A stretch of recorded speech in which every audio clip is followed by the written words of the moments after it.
Melody जलपरी। प्यारे बच्चों, एक दफा का जिक्र है कि समंदर में एक बहुत प्यारी जलपरी रहती थी। इसकी खास बात ये थी कि इसकी आवाज बहुत ही मीठी और प्यारी थी। जलपरी को बचपन से ही इंसानों को देखने का शौक था। वो हर वक्त यूं ही सोचती रहती थी कि इंसान कैसे चलते होंगे, जमीन पर वो कैसे रहते होंगे, मगर इसके माँ बाप इसे इसकी इजाजत ना देते।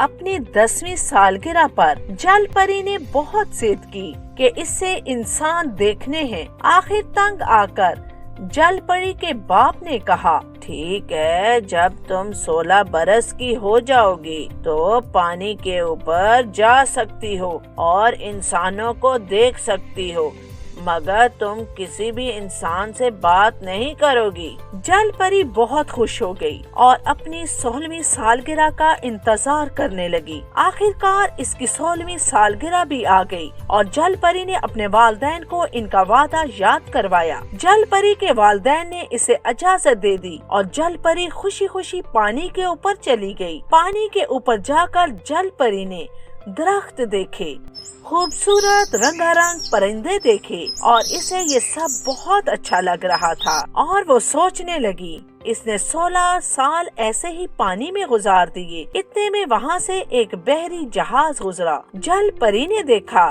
कि इसमें एक नहायत ही हसीन लड़का ताज पहने खड़ा है। जलपरी इसे देखते ही रह गई। अभी जलपरी इसे देख ही रही थी कि समंदर में तूफान आ गया और वो शहजादा समंदर में गिर गया। जलपरी ने जब शहजादे को डूबते देखा तो वो जल्दी जल्दी इसकी जानिब बढ़ी और इसे डूबने से बचा लिया और इसे उठाकर किनारे पर ले आई। शहजादा बेहोश था। जलपरी ने अपनी सुरीली आवाज में गाना गाया, ला ला ला ला ला,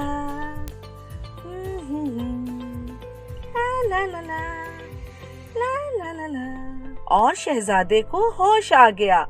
जलपरी जल्दी से वापस पानी में चली गई। शहजादे ने इधर उधर देखा मगर इसे कोई भी नजर नहीं आया।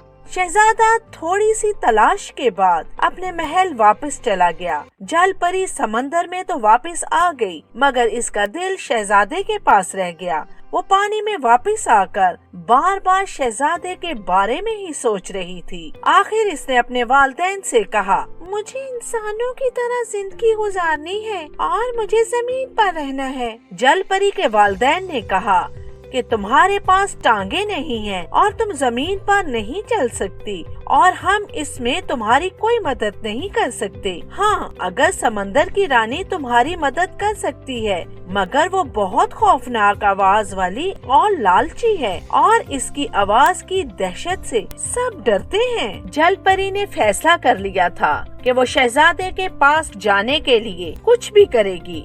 जलपरी ने समंदर की रानी के पास जाने का फैसला किया। जलपरी ने सारी कहानी समंदर की रानी को सुनाई और इससे इंसानों की तरह टांगे देने की दरख्वास्त की। समंदर की रानी को जलपरी की आवाज बहुत अच्छी लगी। इसने जलपरी से कहा, तुम्हारे पास मुझे देने के लिए क्या है? फिर मैं तुमको टांगे दूंगी। मेरे पास तो कुछ भी नहीं है जो मैं आपको दे सकूं। अच्छा, अगर तुम मुझे अपनी आवाज दे दो तो मैं तुम्हें टांगे दे दूंगी। पहले तो जलपरी ने सोचा कि आवाज के बगैर वो शहजादे से कैसे बात करेगी, मगर फिर इसने मजबूरन हाँ कर दी। समंदर की रानी ने जलपरी से इसकी आवाज ले ली और इसे जमीन पर भेज दिया। जलपरी चलते चलते शहजादे के महल तक पहुंची, मगर भूख और प्यास की वजह से बेहोश हो गई। शहजादा शिकार के लिए महल से बाहर निकला तो इसे जलपरी नजर आई। शहजादे ने उतरकर जलपरी को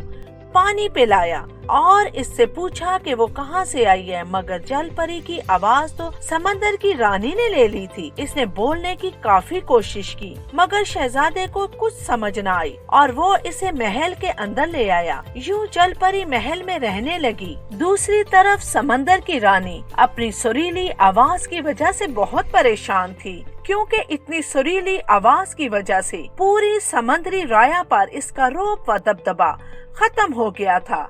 اور اس کے پاس ایک جادوئی آئینہ تھا۔ اس میں اس نے جل پری کو دیکھا تو وہ اسے ایک محل میں نظر آئی تو وہ اپنے جادو کے ذریعے جل پری تک پہنچی اور اسے اس کی آواز واپس کر دی۔ آواز واپس ملتے ہی جل پری نے گانا گایا، لا لا لا لا لا لا لا لا لا۔ جب شہزادے نے گانے کی آواز سنی تو وہ جلدی سے جل پری کے پاس آیا اور اس سے پوچھا کہ تم نے ہی میری جان بچائی تھی۔ جل پری نے اسے تمام کہانی سنا دی۔ شہزادے نے جل پری کا شکریہ ادا کیا اور اس سے شادی کر لی اور وہ دونوں ہنسی خوشی زندگی گزارنے لگے۔